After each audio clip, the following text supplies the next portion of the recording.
When life puts you in touchy situations, don't say, why me? Say, try me. Dwayne "The Rock" Johnson. Dwayne is known for many things. A professional wrestler, a big movie star, and even a football player. But not many people see Dwayne as an exceptional communicator, which is exactly why in this week's episode of MasterTalk, I'm going to be breaking down The Rock and how he speaks to the world. Hi everyone, Brendan here from MasterTalk, on your go-to channel to mastering your talk. And today, we're talking with no other than Dwayne "The Rock" Johnson. So let's break down his communication skills right now. Number one, learn from as many angles of communication as you can. What I've always appreciated about Dwayne is the versatility that he has as a communicator.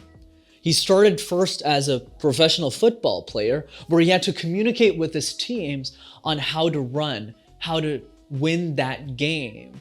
And that's where he found some success in his early days. Then after, when he transitioned to professional wrestling, the way he needed to speak needed to change from being a team player in a group to being a showman, to showing and sharing his communication skills. And you can go watch his The Rock videos in it during his time with the WWF. It was incredible for him to be that entertainer, not just a fighter. And then later on, when he became a movie star, whether it was Fast and Furious, where he needed to be that serious guy who had a sense of humor, to the Tooth Fairy, he had to change the way that he communicated across all the different characters that he's played in his blockbuster films. And there's a lot we can take away from that journey. The biggest one being that exploration is the key to communication. You can't just go and say, okay, I'm just gonna present presentations and just call it a day. No. Communication is a lifelong journey because you need to be able to taste different communication styles. You need to say, okay, let me try these things and say how they can feed back into my main thing. That's what I did. I started with presentation skills, then I went to conversational skills, then I went to karaoke and all these weird things that I've been talking about in the channel so that I can be the speaker that I am today. And that's what I really want to drive for all of you. If you want to communicate like Dwayne, you need to be willing to explore uncharted territory and speak in ways that you're the most uncomfortable with. Number two, be a grandmaster at pausing and pace setting. Dwayne, especially in his professional wrestling career, was incredible at pausing and setting pace in his speeches. Whenever The Rock would jump onto stage, he wouldn't just ramble on. He would say, "The Rock is here," or "what The Rock has cooking." Notice how simple his language is, but it was so powerful. And that's how he became a superstar within that space. You need to learn to pause like Dwayne. You need to learn how to take your ideas that are so complex and so wordy and simmer them down in a way that inspires people to say, wow, I actually understand what this person is trying to do, and I want to hold onto every single syllable that person is saying. And if you can do just 1% of what The Rock has been able to do in his career, I think you'll be able to gaze into the eyes of your audience and impress them in a way that they didn't even think of. Number three, who you are is way more important than what you say. The Rock is the best example of this. He could literally sit on a stage, like literally sit on a stage, say nothing for an hour and walk out, and the people in the crowd would still yell his name and clap and cheer him on. Why? Because of what he does off stage. Because what you do off stage is what reflects on stage.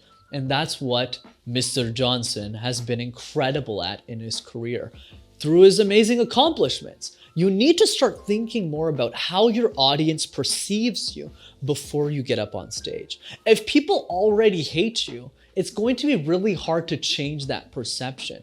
So start thinking more about your personal brand around the ideas you want to share. If your goal is to reach a specific group of people, always ask yourself, what can I do to get their approval, to get them to like me before I even step up on stage? So for example, this YouTube channel is a great way for me to build authority online. So when I step up on a stage, people already know who I am. Maybe not in the way that people know Dwayne Johnson, but in a smaller way, right? More like tiny. People go, oh yeah, he's the dude in the suit who's like yelling all the time in front of a camera, right? So it's this idea of people need to know who you are before you say who you are.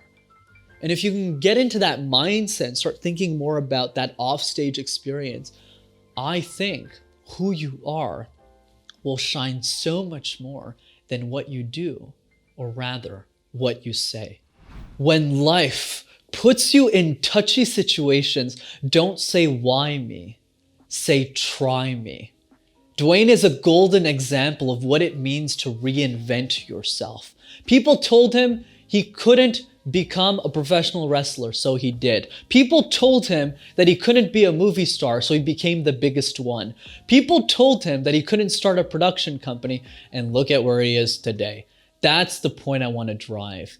Just because you're known for something, just because people associate a brand to you, doesn't mean you can't change it. It doesn't mean anything. I went from being an accountant to being a technology consultant to being a YouTuber. How does that even make any sense? And that's the point I want to drive.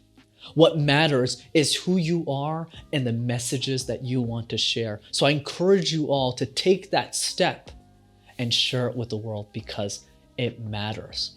As always, if you enjoyed this week's episode of MasterTalk, be sure to smash that like button and subscribe to the YouTube channel as well to see more videos like this. And if you know one person that's a fan of The Rock, send them this video so that they'll be one step closer to driving for the goalpost. See you next time.